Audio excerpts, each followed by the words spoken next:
This is Brooks Clark, class of 1978. One of my fondest memories is from our freshman trip.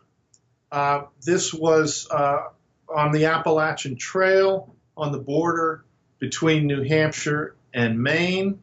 Some of the people on that trip included Bill Dexter, Sam Lippin, and Christian Berggrave. And our trip was number 96A.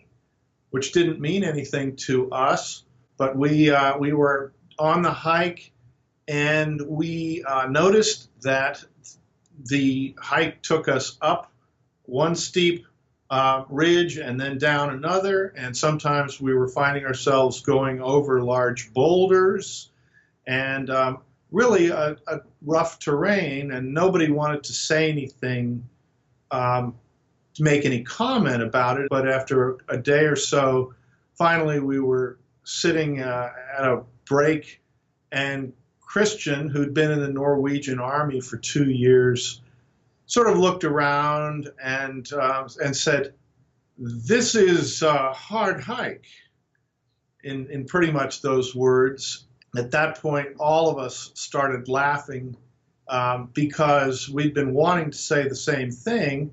And we started laughing at that point, and our group leader, whose name was Charlie, said, "Well, this is 96A. You signed up for the psycho hike."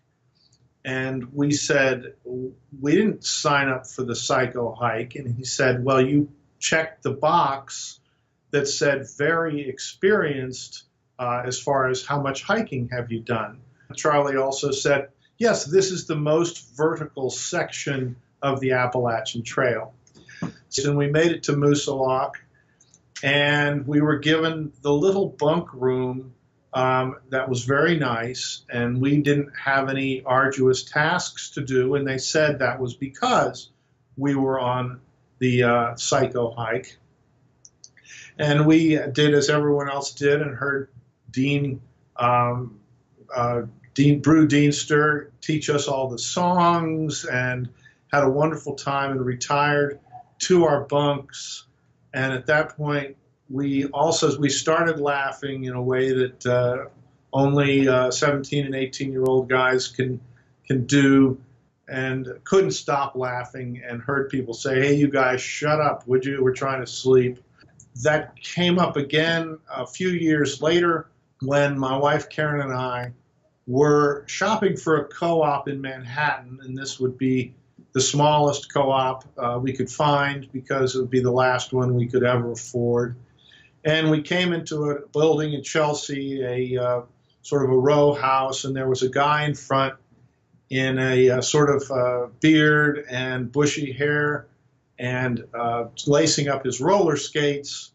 And we said to the guy, "Is there a co-op in here for sale?" And he looked at us and kind of said, "Yeah, maybe." And we said, "Well, it seems to be well priced." And he said, "Yeah, it's not much." And after a minute, he looked at Karen, was wearing a T-shirt with the words green on it. He said, "Did you go to Dartmouth?" And she said, "No, he did." And then all of a sudden, we looked at each other and realized that I realized it was Sam Lippin, and he realized it was me. And he had transferred to Cornell after our freshman year. But we've remained friends with Sam ever since. And he came to our most recent reunion and had a great time. We simply view this as a memory that we all share together, and talk about it every time we see each other. And it'll be nice to see Chris Berggrave, who's coming from Norway, for the upcoming reunion.